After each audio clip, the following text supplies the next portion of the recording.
Hello नमस्कार, welcome to inculcate learning. So 50 questions तक जो है हम 2019 के क्वेश्चन पेपर के कर चुके हैं पीवाईक्यूज। ये यूजीसी नेट एजुकेशन के लिए जो है पीवाईक्यूज हैं। ऑल्दो एजुकेशन से रिलेटेड जो भी एग्जाम्स हों जहां ऑब्जेक्टिव क्वेश्चंस आते हैं उनके लिए भी हेल्पफुल हो ही जाएंगे, बट पर्टिकुलरली ये पीवाईक्यूज किसके हैं? UGC NET education paper 2। So सबसे पहला क्वेश्चन आज का है acronym DMAIC of sigma six sigma concept या six sigma method stands for.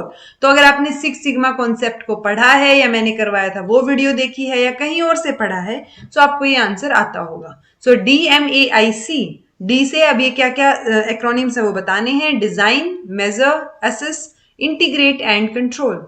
Design, measure, analyse, improve and control, demonstrate, measure, aggregate, implement, connect. तो डेमोन्स्ट्रेट वाला तो वैसे ही दिख रहा है कि डिजाइन वाले दो हैं, ठीक है। डिफाइन, मैच, अज्यूम, नहीं ये भी नहीं होगा।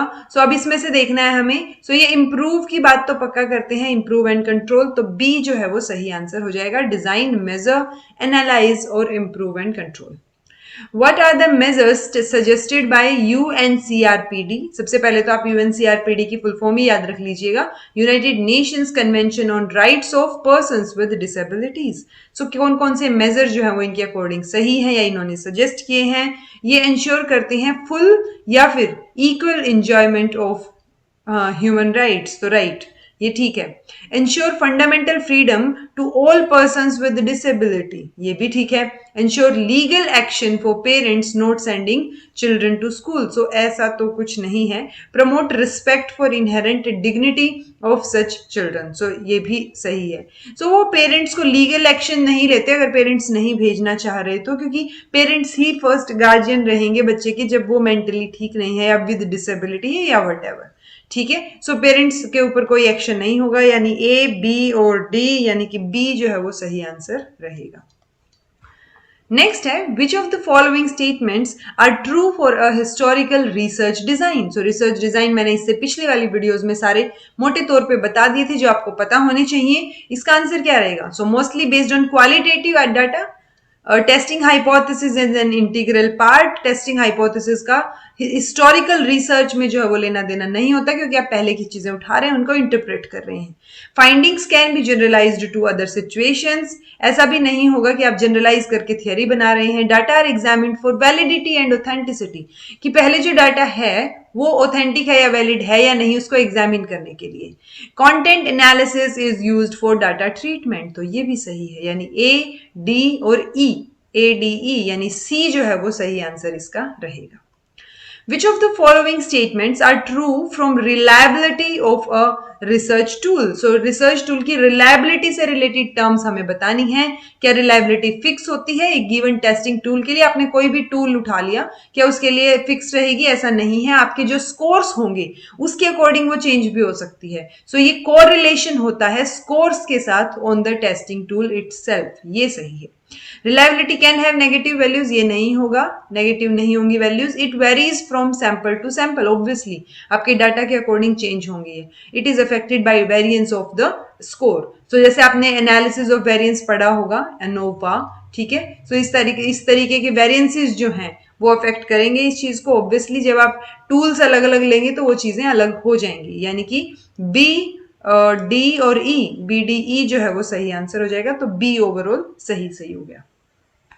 इन फ्लैंडर्स इंटरेक्शन एनालिसिस कैटेगरी, ये इंपॉर्टेंट टॉपिक है क्योंकि प्रीवियस ईयर के क्वेश्चंस वही उसी कॉन्सेप्ट में रिपीट होते हैं। तो FIAC इंपॉर्टेंट टॉपिक है, रिसर्च डिजाइन इंपॉर्टेंट टॉपिक है, सो वो कवर कर लीजिएगा। सो FIAC में 10 कैटेगरीज होती हैं, अगर आपने पढ़ा हो, नहीं पढ़ा है तो जाके वीडियो देख लेना। इनडायरेक्ट टीचर टॉक के बारे में पूछा गया है कि कौन कौन से जो है कंपोनेंट्स या कैटेगरीज इनडायरेक्ट टीचर टॉक में मानी जाएंगी। अगर आपको पता ही नहीं है कि फ्लेंडर इंटरेक्शन एनालिसिस में 10 कैटेगरीज कौन कौन सी हैं, याद नहीं है आपको, तो आप ये क्वेश्चन सोल्व नहीं कर सकते। अगर इसके आंसर की बात करें तो उससे पहले हम एक बार ये देख लेते हैं। 10 कैटेगरीज हैं FIAC। टीचर टॉक, जिसमें एक इनडायरेक्ट, डायरेक्ट और प्यूपिल, ये टॉक जो है वो शामिल होंगी, और एक साइलेंस या पॉज और कंफ्यूजन भी बोल देते हैं। तो indirect direct talk teacher talk का पार्ट है। ठीक है जी। सो टीचर टॉक में हमसे पूछा गया इनडायरेक्ट, तो एक्सेप्ट करते हैं फीलिंग्स, वो इनडायरेक्टली हुई। आप ऐसे बताएं तो नहीं है ना कि हाँ आपका क्वेश्चन पूछा जा रहा है या आपको जो है फीलिंग को एक्सेप्ट किया जाए, आप वो करते हैं इन जनरल, तो वो कह रही है इनडायरेक्ट होंगी। फीलिंग को एक्सेप्ट करना, उनको एनकरेज करना, एक्सेप्ट या यूज करना उनके आइडियाज को जो वो बोल रहे हैं और उनसे क्वेश्चंस पूछना। सो ये इनडायरेक्ट टॉक रहेगी। डायरेक्ट टॉक में लेक्चर आ गया, जब आप लेक्चर दे रहे हैं बीइंग अ टीचर, उनको डायरेक्शंस दे रहे हैं या क्रिटिसाइज कर रहे हैं या कोई भी अथॉरिटी के हिसाब से जस्टिफाई कर रहे हैं। प्यूपिल टॉक की अगर बात करें तो उसमें दो चीजें आती हैं, प्यूपिल टॉक रिस्पॉन्स और प्यूपिल टॉक इनिशिएशन। और साइलेंस में फिर क्या होता है, जो पॉज या कंफ्यूजन की सिचुएशन होती है वो वाली। सो आपको इनडायरेक्ट, क्योंकि प्यूपिल टॉक में तो प्यूपिल वर्ड ही आ रहा है, प्यूपिल टॉक रिस्पॉन्स इनिशिएशन, तो डायरेक्ट और इनडायरेक्ट के जो ये 4 और 3 7 फैक्टर्स या कैटेगरीज हैं, आप इनको याद रखेंगे।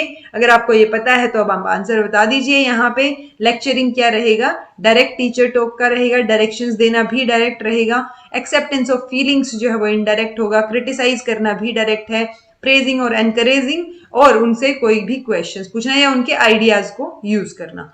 सो CEF जो है सही आंसर होगा, यानी बी सही आंसर हो जाएगा। ठीक है जी, ये कैटेगरीज याद कर लीजिएगा। Which of the following are needed for inclusive education to be successful? So inclusive education को successful बनाने के लिए क्या क्या जरूरत है? Availability of trained teachers in schools, obviously. Availability of infrastructure in schools. Asking parents of children with special needs to send their ward to special schools. तो inclusive education कहाँ हुआ, जब आप बच्चे के पेरेंट्स को ही बोल रहे हैं कि आप उनको स्पेशल स्कूल में भेज दीजिए, राइट। सो ये तो गलत हो जाएगा। बाय डिफॉल्ट यहाँ पे 3 ही ऑप्शन है, तो बचे हुए 3 ऑप्शन जो है सही आंसर हो जाएंगे। कि ट्रेन टीचर्स की जरूरत है, इंफ्रास्ट्रक्चर सही होना चाहिए, और अपॉइंटमेंट जो है वो ट्रेंड काउंसलर की होनी चाहिए, ताकि काउंसलिंग के लेवल पे अगर कोई दिक्कत आती है तो वो सही रहे। तो सी जो है वो सही आंसर इसका हो जाएगा। In the 2 sets, given sets में 2 चीजें दी गई हैं, वेस्टर्न स्कूल्स ऑफ थॉट और टीचर का रोल क्या है उसमें। सो ये बता दीजिए क्या है। आइडियलिज्म रियलिज्म मैंने करवा रखा है, कोशिश रहेगी कि ये दोनों टॉपिक कवर हो जाएं, बट फिलहाल इंपॉर्टेंट किस चीज पे वो फोकस रहेगा कि मैं ज्यादा से ज्यादा प्रीवियस ईयर की क्वेश्चन की वीडियोस बना पाऊं।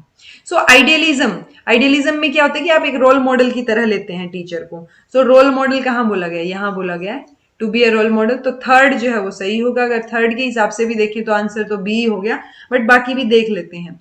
रियलिज्म की अगर हम बात करें तो ये इम्पार्ट नॉलेज। प्रेगमेटिज्म, में स्पेलिंग गलत है, प्रेगमेटिज्म आएगा ये। और प्रेगमेटिज्म और एग्जिस्टेंशियलिज्म, ये जो to assist each student personally in his or her journey toward self realization, ये किसका रहेगा, एग्जिस्टेंशियलिज्म का रहेगा। और to function as an consultant in a problem situation, की आप कर खुद रहे हैं, बट टीचर एक प्रॉब्लमेटिक सिचुएशन में जहां आप अटक गए वहां एक कंसल्टेंट की तरह आपकी हेल्प करेगा। सो आंसर जो है वो इसका बी हो जाएगा। नेक्स्ट है, which of the following statements are indicative of formative assessment mode. So कौन कौन सी जो चीजें दिख रही हैं आपको यहाँ स्क्रीन पे, वो फॉर्मेटिव असेसमेंट मोड का रूप लेंगी, या कौन कौन सी फॉर्मेटिव असेसमेंट में आती हैं, ये लगा लीजिए। टीचर एनकरेज करता है स्टूडेंट्स को आंसर करने के लिए। टीचर क्वेश्चन पूछता है उनसे, उनको मोटिवेट करने के लिए। टीचर असेस करता है कॉम्प्रिहेंशन को, मतलब जो स्टूडेंट्स ने किया end of the unit transaction, कि लास्ट में जब चीजें पूरी हो रही हैं उस टाइम पे। टीचर जज करता है लेवल ऑफ परफॉर्मेंस को आफ्टर यूनिट टेस्ट। और टीचर प्रोवाइड करता है prompts to help students to avoid incorrect responses, कि जब आप गलत बोलना चाह रहे हैं, लग रहा है टीचर को, तो उनको अवॉइड करने के लिए वो आपको थोड़ा सही आंसर की तरफ गाइड करें।